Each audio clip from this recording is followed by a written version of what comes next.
He's a humanoid or android or robot, and he's basically there as a butler.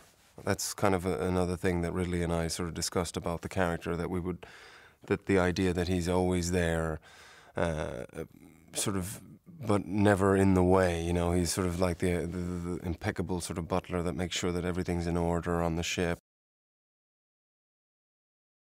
where we're coming from, and what our purpose is. It's always been the question that humans seem to have asked themselves, or looked up into the stars and decided that there was gods up in the skies that were sort of dictating how they would live their lives. So it's always something I think that humans have been um, driven by and sort of obsessed by. So to actually sort of confront it and come up with this theory that we're in fact just an experiment. The same way that we kind of develop things ourselves in a very sort of blasé way, which I think is interesting with the David character as well, because he makes those sort of comparisons.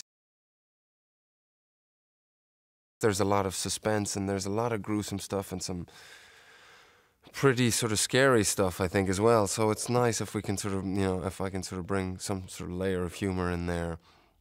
And sometimes that sort of, also puts an audience back into a sense of sort of ease, and then you hit them with something else that's perhaps a little more gruesome or scary, and it has maximum effect.